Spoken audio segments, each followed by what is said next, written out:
Vamos lá, a gente vai direto para a fronteira de Montana em plena corrida do ouro.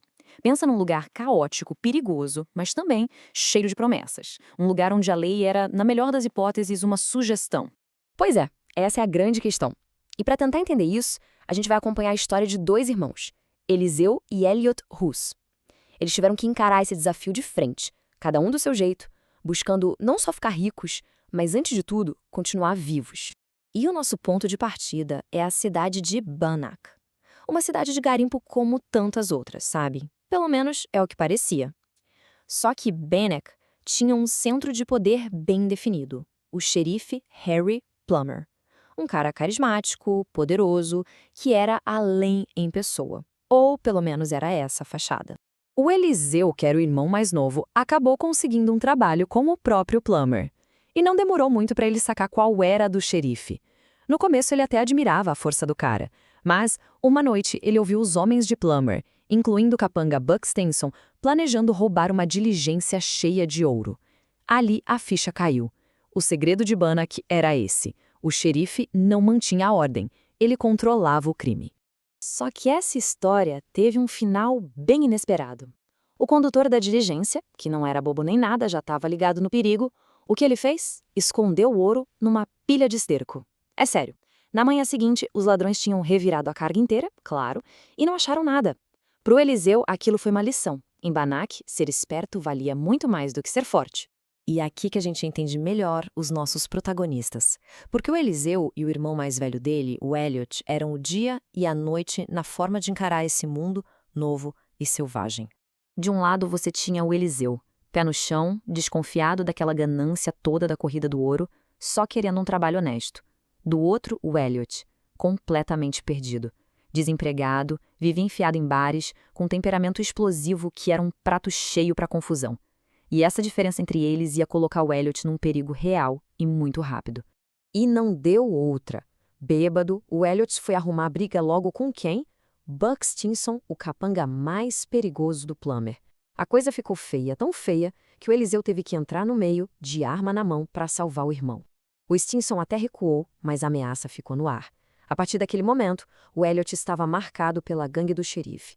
Depois desse susto, e já bem desiludido com Bannack, o Eliseu decidiu que precisava de um plano B. Ele começou a observar a cidade com outros olhos e percebeu uma coisa. A verdadeira fortuna talvez não estivesse no ouro em si, mas em tudo que os garimpeiros precisavam para viver. Dá para imaginar, $20 por um saco de feijão. A inflação era uma loucura. Qualquer produto básico custava uma fortuna, e os caras que transportavam mercadorias vendiam tudo o que traziam, na hora. Para o Eliseu, a oportunidade estava gritando na cara dele. E foi aí que a ficha caiu.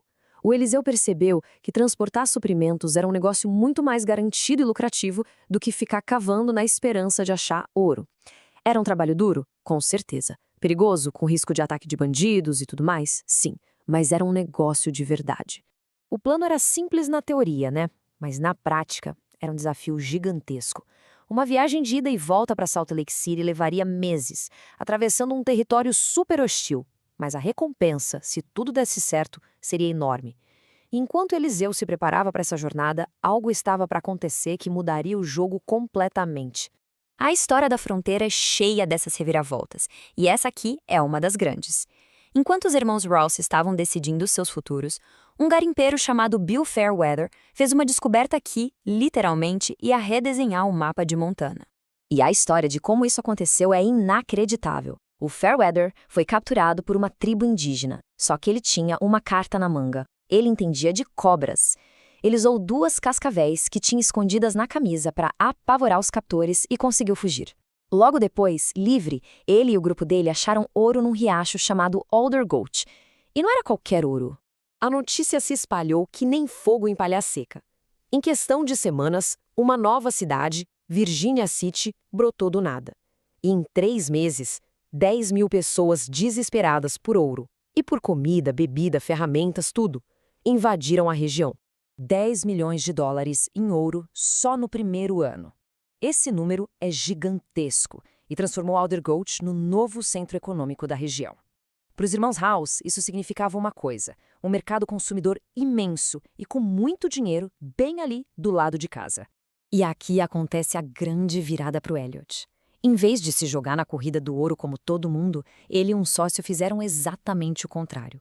Eles acharam umas terras férteis em Three Forks e começaram a plantar legumes. Beterraba, nabo, batata, coisas simples. Eles tacaram que os garimpeiros pagariam qualquer coisa por comida de verdade. Eles acharam a própria mina de ouro, só que não no cascalho de um rio, mas na terra fértil. Então, de repente, os dois irmãos estavam finalmente se dando bem. O Eliseu com seu negócio de frete, o Elliot com a fazenda. Mas o passado em Bannack ainda era uma ponta solta. A sombra do xerife Plummer e da sua gangue ainda estava lá.